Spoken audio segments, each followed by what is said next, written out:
Hi there folks, Steve here, and welcome to part, what are we on now? Five of what can you do to enjoy the madness of society. Yeah, as you've noticed, I've given you really simple things, you know, and nobody can say, oh, well, I can't do that, or can't do that, because we've been moving down from the head. We've now reached the centre. Oh, it's what I call the centre. These are my definitions. Concepts that remain concepts anyway, so work the concepts out for yourself. Okay, so we're the soul, the centre, and I think it's based in the liver.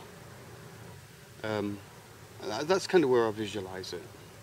But the idea being is if you're creating this motor of emotions between the gut and the heart, and between your feet and your top of your head, and between your mind and your body, or hips, that's where the centre is. And so that is a good place to be when you want to be centred. You could try, I mean, you just get your hand, you know, you can feel your hand, can't you? Okay, put that on about your centre, where you think your centre is, you know, when I don't need to get all. And now, feel that place. Now remove your hand and keep feeling that place. Imagine it like a radar, sort of.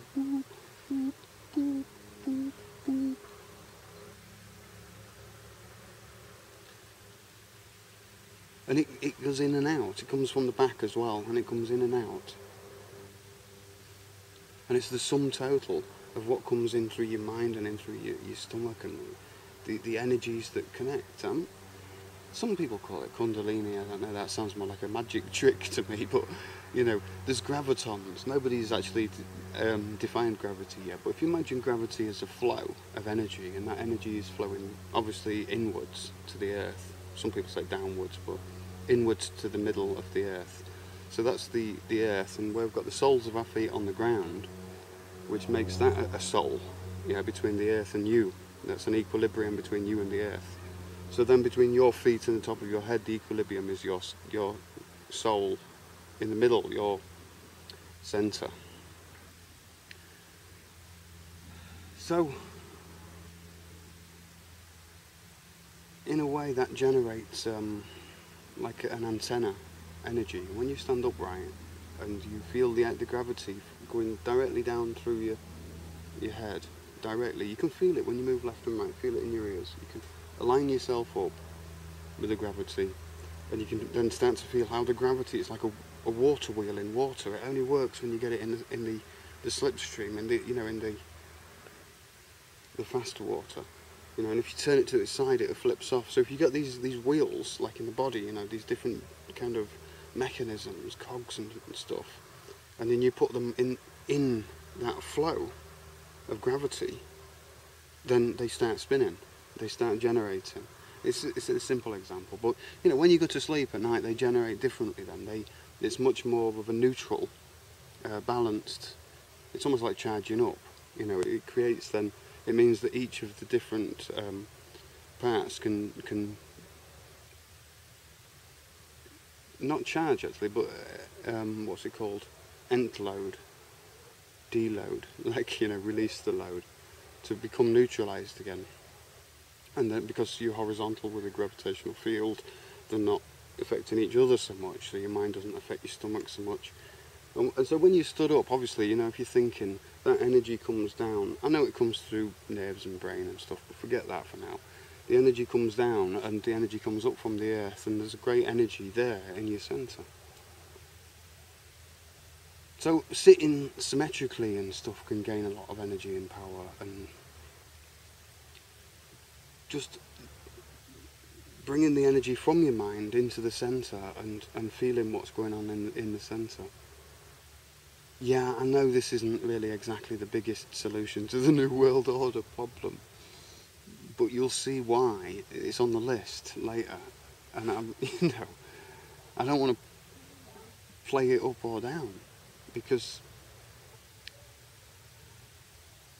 you know, the answer to the problem of the world is you, solely you. In my case, I, but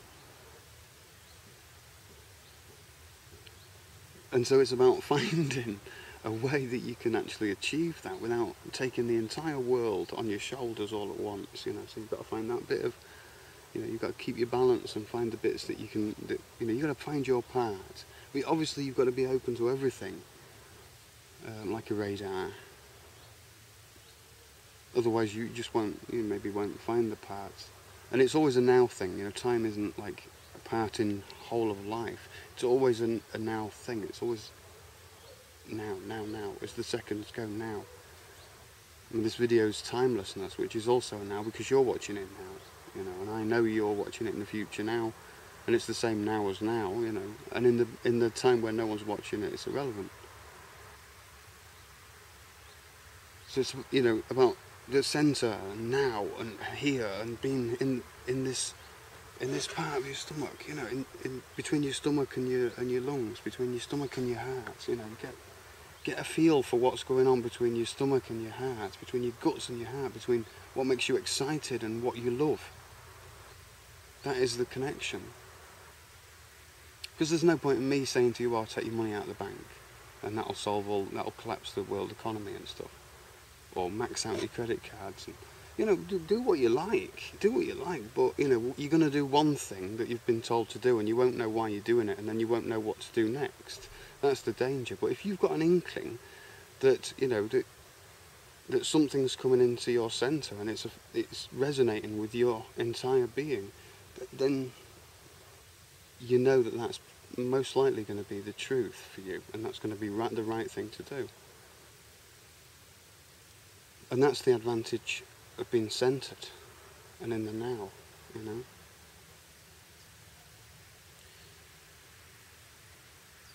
Everything else stems from that then, I think. But yeah, I'll leave it there anyway, because, you know, this is just more, you know, fine works. Alright, have a good time. See you later.